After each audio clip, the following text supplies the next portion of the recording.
Welcome back to another week of Twin Tuesday, where every single Tuesday I bring you through a true crime story or something that's interesting or crazy about twins, committed by twins. It's just all about the twins. I am Anissa. I would like to apologise because I do have a full face of glam on, and it's not glam to tell a murder story. I was just shooting some pictures before this, so I just kept the face on. I just don't feel like this full glam, if I get closer, is not like, it's not appropriate to talk about what we're about to talk about. Do you know what I mean? So I'm saying sorry now, and I'm just saying sorry. Okay, so on this week's episode of Twin Tuesday, we will be talking about the case of the Eriksson twins. So the Eriksson twins are Swedish-born twin sisters. You have Sabina Eriksson and you also have Ursula Eriksson. Now, we pick up with them in the year of 2008, month of May. So we pick up with them in May 2008. Ursula had been living in the US. It's not sure what she was doing in the US at this point. And she had come on a trip to visit her twin sister, Sabina. Now, Sabina had also been living in Ireland with Sabina's husband and her kids. So it seems as if the pair had left Sweden a long time ago. I believe at the time of this incident that they were in their 40s. I think they were 41 at this point. So seemingly they have left Sweden a long time ago and settled elsewhere. Now, upon Ursula's arrival, within 24 hours, the pair took a ferry from Ireland to Liverpool. When they arrived in Liverpool, they actually went to the police station first. They went to St. Anne's police station to file a complaint, a concern, basically about Sabina's children being left with her husband. It's not sure what happened with that file or what took place or why Sabina felt it was necessary for her to do that. What we do know is that the Eriksson twins then left the police station and went to the coach station and boarded a coach from Liverpool intended for London. Now, when they boarded the actual coach, they began displaying very strange behaviour. So they refused to check their bags in the luggage section. If any of you guys, it was a National Express coach. I don't know if any of you guys have ever used a National Express coach, but usually check your baggage underneath the coach. But they refused to do that. And they were also being quite hostile to the coach workers and the bus workers. So it was a lot of strange behaviour that was going on the coach. During a service station stop in Staffordshire off the M6, the driver made the decision to not let the twins back onto the coach because of their behaviour. So he left them in Staffordshire on the M6 and they went, and the coach went off.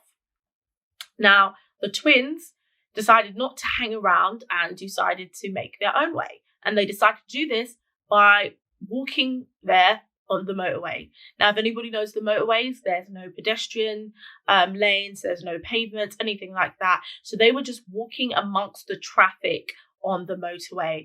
And now, obviously, a lot of cars and things were seeing these women in and out of traffic all over the M6, kind of like, what's going on, and decided to call the police. So a lot of calls were placed to the police, just basically saying we've seen women dying in and out of traffic. Now, the police force, or the group of police, what should I say, that actually responded to the call were a police force who were already on the M6 because they were a part of a reality show that was being filmed on the M6 called Motorway Cops. So they were the ones who responded to the Eriksson twins' disruption of traffic on the M6, and they brought the cameras with them. So everything then that took place, what I'm about to explain, was all captured on the show Motorway Cops. So this was all on reality TV. It just feels even insane to kind of like say that, like the bizarre events have been captured on reality TV. Okay, so once the police arrive, the Eriksson twins become very unsettled, and Ursula decided to dart into traffic where she was hit by a large truck that basically ended up crushing her legs and leaving her immobilized. She wasn't able to move. And as soon as Ursula darted off, Sabina followed, and she was hit by a speeding sedan, and she basically somersaulted in the air over the windshield wipers and the hood of the car, and she actually ended up in the third lane of traffic. So she somersaulted and was in the third lane of traffic. She was actually unconscious for 15 minutes. And when she woke up, she actually started screaming. So the paramedics were trying to subdue her and restrain her and Ursula, but she started screaming. She started screaming, "They're going to steal our organs," and then also saying things like, "I see you, I know you're not real." So she was displaying behaviors of someone who's probably having an episode of some sort, and it was just pretty much strange. Both twins were acting quite erratic and were also resisting the paramedics. And they basically said that it was like Sabina got superhuman strength and she leapt up onto her feet from after being on the ground and stuff. She leapt up off her feet and punched one of the police officers in the face. This was a policewoman. After she punched the policewoman, she ran back into traffic. Now the police, the paramedics, they're all running after her. If you like what you're watching so far, don't forget to give us a thumbs up, comment down below, subscribe, and hit that notification bell so you don't miss a thing. They finally get her and are able to restrain her. Once again, there's no real reason. They're very unclear about what's going on and why this is happening. They're going to steal your organs. It's okay, my love. It's all right. I'm trying to make sure you're okay. Right. Where's Paul? Oh, shit. Where's Paul? Right. Where's Paul? Stay. Oh, Oscar Tango 3-3. Stay! But they end up bringing both twins in and to a mental health facility where they were hospitalized. Now, this is where the story takes a bit of a turn. Ursula was committed to be in that hospital for 3 months. However, Sabina was released a day later. Now, personally for me, I find this a bit strange because if I have been seeing erratic behavior displayed by both twins, and now they are in the mental health facility, and especially since Sabina also has been violent and has also said some things that felt of an erratic nature, I'm not sure how safe I would have felt for her to be released a day later. However, that decision was made. While they were in the mental health facility, the doctors were actually unable to pinpoint the delusion that happened, what delusion happened, why it happened, and what caused them to behave this way. They do think it's a delusion of some sort, but they were unable to actually pinpoint this down. What they do think happened with the twins is that they suffered an episode of Folie à deux. That they suffered an episode of Folie à deux. I hope I'm saying this right. It is a French term, and I'm going to read you guys the definition. I'm going to read it from my phone because I want to be super technical about this. So, folie à deux is a shared psychological disorder that usually happens between two people who are typically related, and this is where they share a delusion. This is a very rare clinical disorder, but this is what they believed happened between the Eriksson twins. Now, with that in mind, as I said, they decided to commit Ursula for 3 months, but let Sabina go. Now, once Sabina had been released, okay, this is a day later, she was on the streets of Stoke-on-Trent and she bumped into 2 men. She bumped into Glenn Hollistead and Peter Molloy. They were friends, right? And she was asking them about a bed and breakfast, if they knew any places around here that offered a bed and breakfast. And that is when Glenn offered her to stay with him. Peter was also a friend who was visiting Glenn and also was staying with Glenn. Now they go back to Glenn's house. Everything is fine. But then they said there was a lot of bizarre behavior that Sabina started to display.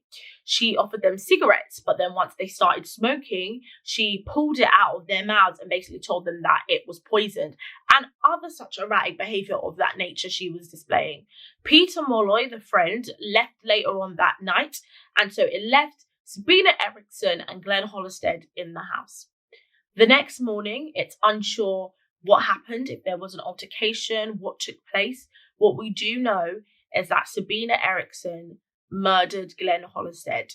She stabbed him 5 times. Some reports say that it was in the head. Others don't specify exactly where he was stabbed. What we do know is that he was stabbed 5 times and was murdered. After she'd murdered him, she fled the scene and she stole a hammer from the house. This is important because she's then spotted a few roads away from Glenn's house, hitting herself in the head with a hammer repeatedly. This is where a motorist steps in to try to help. His name was Joshua. Joshua jumps off the motor, obviously to try to help Sabina, and she ends up hitting him with a roof tile in his head. Once again, it's unclear where this roof tile is that she's got and why she's hit Josh and what exactly is going on. She fled the scene once again, and at this point, I think there were some witnesses, so paramedics got involved. They called paramedics, obviously, for Josh, for her, and the paramedics were basically hunting her down, where they found her on a bridge above the A50 motorway. And when she was on the bridge, she decided to jump. She jumped down onto the A50 motorway, where she did not pass, but she did end up getting some fractures. So she got multiple fractures. Anyway, she was arrested and she was charged for Glenn Hollistead's murder.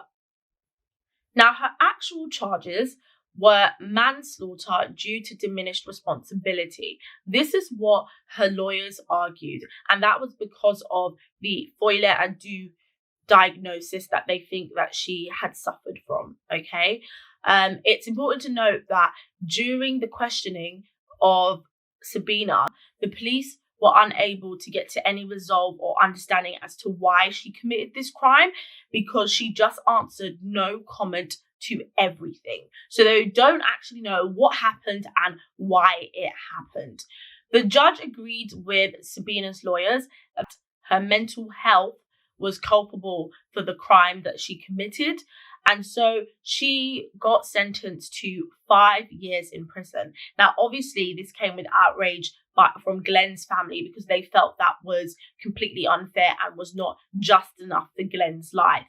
Now, they do also blame the police force and the mental health facility for letting Sabina out a day after she was originally arrested for the motorway incident.